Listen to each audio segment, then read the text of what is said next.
Hey everyone, welcome back to Green Apple Studios. We're here in downtown Las Vegas. I'm putting the finishing touches on getting the studio ready to open very soon. But first, I wanted to do a review of a new product that I got in just a couple days ago. It's the DVA 500 from Hazerlrigg Industries. So this is a tube preamp, and it fits obviously in the 500 series, you can tell because of the name. So everything that you hear in this video now is going to be run through that particular preamp, and I am going to do no other processing to it other than getting it up to a web level so that I can post this to the different social media channels and everyone can see and listen to how it's going to sound on different sources. I had did a little bit of research into this preamp. I was looking at a couple different Tube Series 500 preamps that I wanted to potentially bring into the studio to have like right away when we opened. So I had looked at this one and a couple of other ones, and I come to find out that this particular Hazelrigg one I think is fairly new, and it didn't have any sort of independent studio reviews of how it sounded, how it worked. Only ones I could find seemed like they were, sort of marketed from people trying to sell you the item. So I got no money up front. I bought this with my own money, and shout out to Sweetwater and Ryan Clapper at Sweetwater. They got it to me very quickly. They've always been so awesome over the years that I have worked for them. Highly recommend Sweetwater for any of your audio needs. Again, they're not sponsoring this video either. That is just coming solely from me. So what I wanted to do quickly was just listen to this on different sound sources. We're going to do me talking. We're going to do me doing voiceover. We're going to do acoustic guitar and bass guitar too, just to kind of see how it sounds on different sources. And then at the end, I'll give you my thoughts. But also, I wanted you, the viewer, to listen to this and sort of give me feedback as well as to what you think. So just trying to get this channel up and running as well. So if you enjoy videos like this and want me to do more review contents, please leave a comment, like, subscribe. I would very much appreciate it, so we can get the channel going and be awesome. So let's first, I wanted to do a voiceover through it. So we set it up with the voiceover mic, and honestly, I'm gonna be reading. Now, disclaimer, I am not a voiceover actor at all. So this is just reading the description right off of Hazelrigg's webpage, their description of their new mic pre. So let's listen to that and see how it goes. The DVA is a hybrid microphone preamplifier based on the Hazerlrigg Industries VLC and DW Fern VT-2 preamp. Utilizing a single 6072A vacuum tube, the input circuitry matches the VLC VT-2 input stage exactly and features transformers in both the input and output stages. Many condensers have a high output and require an input pad to avoid overloading the input transformer.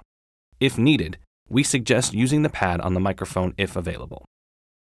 Users looking for saturation can try engaging the -20 dB pad and sending the DVA an attenuated signal, then adjust gain for tone and output. So now that you've heard a little bit of the description and heard what it's going to be like on voiceover, you can kind of get the sense that it sort of is a combination preamp, right? It has tube elements, and it also has solid state elements to it as well. One thing I did notice about this that a lot of other preamps that I've worked with have is you have a gain staging knob, but you also have a trim knob, so you can, really try to saturate it with the tube elements of it. And then if your signal's coming in too hot, you can use the trim to sort of back it off, or vice versa, just a little bit of tube and maybe bring up that trim a little bit. This particular unit does not have a trim knob with it. It only has a gain, which helps you boost the tube. It does have a -20 dB switch on it. So I had noticed, unfortunately, because we're about to show you the DI bass into it, that that really didn't seem to make it might only work on the mic line signal coming in and not an instrument level signal going into it. So what I ended up doing for the bass parts that you're about to listen to is I had the knob basically about 12 o'clock for the first take of the bass, and then I had the knob at about 5:30 if we're using clock as a reference, and then I had just turned down the trim pots on my bass guitar.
Lastly, the thing I wanted to listen to was acoustic guitar. So once again, I ended up recording with the gain knob at about 12 o'clock, and then we kicked in the 9s20 dB pad, and we cranked that baby all the way right back up to 5:30. I'm using a clock as a reference. So let's go ahead and listen to those, and you guys can kind of tell me what you think about listening to acoustic guitar. We used the Sennheiser MKH416 to record the acoustic guitar parts.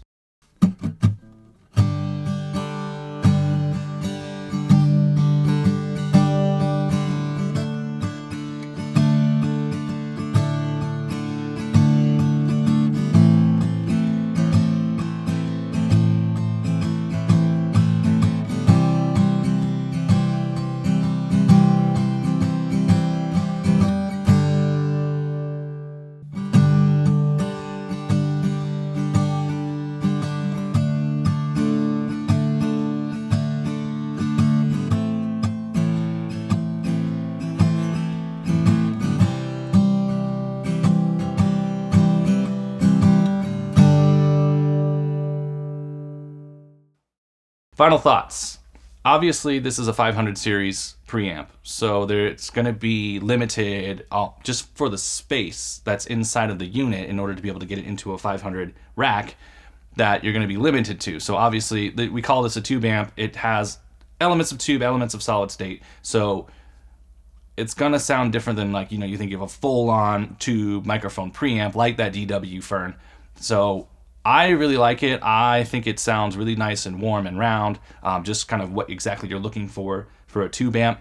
There's definitely certain elements that I would apply it for. I was a huge fan of how the bass sounded on it. I thought with my active bass, it was really nice, depending on whether you have it fully tube driven or just a little bit tube driven, using a combination of knobs and all of that. And obviously I was recording all of this dry, so adding other elements to it is definitely gonna make it just sparkle and shine even more. So let me know what you think in the comments. I didn't want to make this too long of a video because I didn't want to just dive fully deep into it. I've only had it for about a couple days messing with it, but I think it's awesome and definitely worth the investment, and I can't wait to use it on more sources and hopefully for years to come. So go ahead and visit us on all social media platforms. Visit the website, www.greenapplestudiosvegas.com. And we'll see you guys next time for another product review. Thanks.